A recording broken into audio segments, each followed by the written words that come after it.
we actually start recording, oh, never mind. Hold on, let me, whatever. Okay, so Start it. What's up, guys? Brad Scott here. I'm just chatting with my buddy Justin from Raptor Cam. He's big into aerial videography and cinematography.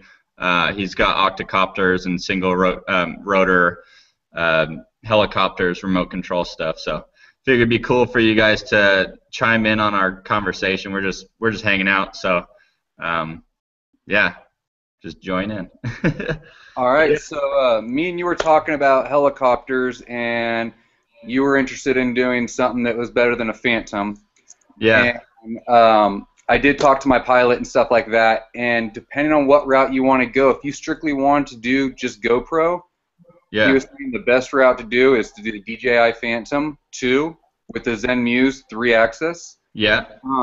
But I know you already have a DSLR camera, that 6D that you got. Yeah. And if you want to fly that, going a larger multi-rotor would be your best bet. And you can throw the GoPro on there, but then it gives you the capabilities of flying a DSLR and having... And have it like with 6 blades or eight blades or something, like an octocopter. Yeah, we can do a quadcopter, which is your 4 blades, just like the DJI Phantom. Yeah. The next version is the hexacopter, which will have 6 blades that go around, and then your octocopter. There's new stuff that's coming out too where people are doing what's called X8s, where they're running 8 blades but on an X pattern frame. So you'll have a push-pull motor set up on each corner. So they're opposite each other. And then you have like the gimbal from the bottom of that frame? Correct, with retractable landing gear that'll kick up. Where the DJI Phantom, it's a fixed gear and you're more pivoting around. You're using the actual helicopter to rotate instead of the gimbal. Exactly. And that's how, with the Phantoms, you actually have to use the yaw control on your left stick to be able to do that. Where if we go the larger route and you want to fly a bigger camera, for instance, like your DSLR, we can throw retractable gears on there, and then you just have the gimbal free-floating hanging below. That's sick. And then you have full access to have a co-pilot with you operating just the gimbal itself on a live video down feed. Yeah. And then that's the thing, because like Jeff has been flying the.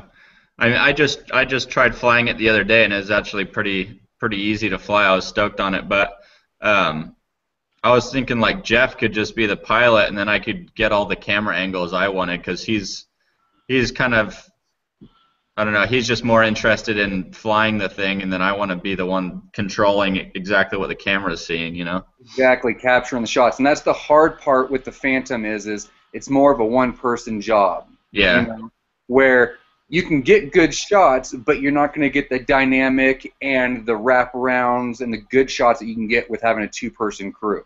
Yeah, because I've been wearing his FPV goggles and just like telling him what to do. I'm like, go further, go further, go further. Keep going, no, keep going. Don't glitch out. Come on, keep going. You know. Yeah. I'm like telling him just nice and smooth, Jeff, nice and smooth. Well, that's the biggest thing too is communication. Like, you should come out one day with us, like either tomorrow. I think we're gonna go fly ours tomorrow night down over the city. And, oh, nice. In Reno, but communication is the biggest thing when you're flying, because he has line of sight and he knows the pattern that he's going to fly, and it's all on you because you're what's seeing the actual image. So you need to be there telling him you need to get closer, speed up, slow down, start to put yourself out. Like, we have our own terms and words that we use for certain maneuvers, which everyone's going to come up with their own. But it definitely takes a lot, and with 2 people it's hard, but you get a lot better shots. Yeah. So how much do you think something for a DSLR would be around for like a legit setup that's not, I mean, not super crazy on price, you know? Okay, so right now, including all electronics and gimbals, everything. Okay, if you wanted to buy a kit, your best bet would be looking at maybe the DJI S800 or the S1000. Yeah, I saw the S1000. It looks pretty cool.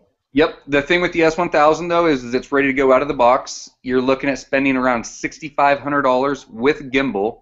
Okay. That's on your high end, you know. Or they have the S800, which they have on sale right now because they're trying to blow them out because the new one's out. And you Yeah. can get those for like around, I want to say like 3,000. Oh, But that's then, not too bad. you still have to buy the gimbal with it. That's over $2,000. So it's like 2,800.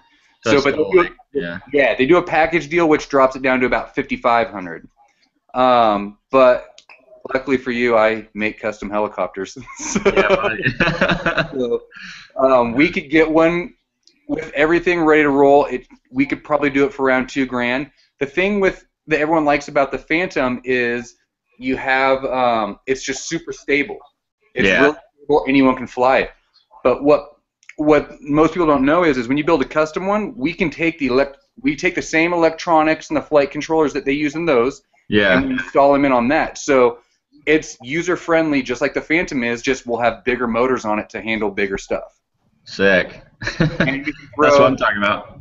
exactly. And then the bigger it is, the heavier it can lift. And the heavier it is, the more battery it takes to fly. Yeah. And you also got to take into account power to weight ratio. So if you're trying to get more flight time and you throw bigger on let's say you throw batteries that you normally get 8-minute flight times on. Yeah. Say, and you throw a bigger battery on that's twice the size, you're not going to get 16 minutes of flight time. You'll probably get like 12 minutes because it's heavier too. It's taking more weight to it's taking more power to keep the weight up with those batteries. Yeah. So everything like that gets taken into account. So like with your setups that you have for like DSLR right now, what's the flight time on it? Well, okay, so we have a single rotor helicopter that looks like your normal big old choppers, Like and a we get T-Rex looking one.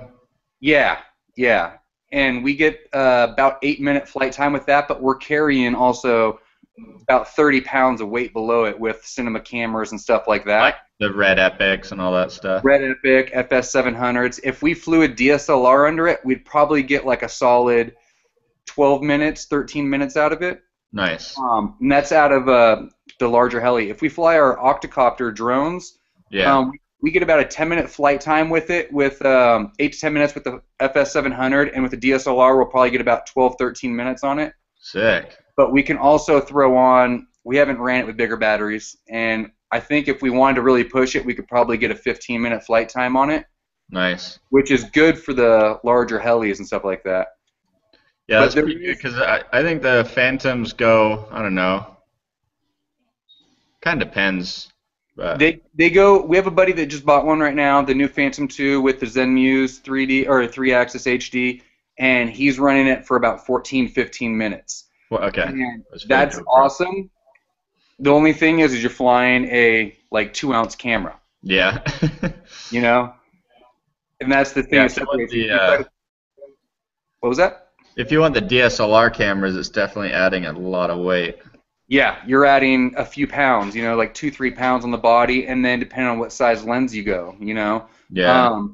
But and what's the deal with balancing out the gimbal and stuff? Like, do you have to balance it out for each lens individually, or is it pretty stable? No, each lens that you put on has got to be balanced. So there is DJI makes a gimbal specifically for the GH4, GH3, or the 5D Mark III. But for instance, the 5D Mark III version is strictly 5D Mark III. You can't throw any other camera on there and any other lens. It's a certain lens that they use. And that's because everything, can you give me the power cord? Everything is balanced for that exact setup. Now, if you go get just a regular brushless gimbal setup that can handle any camera, then you can throw different lenses on there, but you have to find the exact balance point on the gimbal because those motors are working, and when they're balanced, they don't work as much. And when they're off balance, you're sitting there working them the whole time, and they're having to run, and you're creating juice and heat. And how do you balance it out? Do you just do it by like just pretty much balancing it like a follow cam type thing, or? Yep, it's basically just like a follow cam. You're gonna mount it on there, and you're gonna see if it rolls forward. If it rolls forward, you slide it back until you find the hinge point on your roll. It's got like a little track, like a slider plate, and you just mount it. Yeah, there's a slider plate that'll go left and right, and there'll be a slider plate that goes forward and back. And all you're trying to do is just find the balance point between your roll tilt and your yaw. Huh. And once that's completely balanced, the minute you click it on, it's locked on. It's just like a miniature Cineflex, dude. It's crazy. Sick.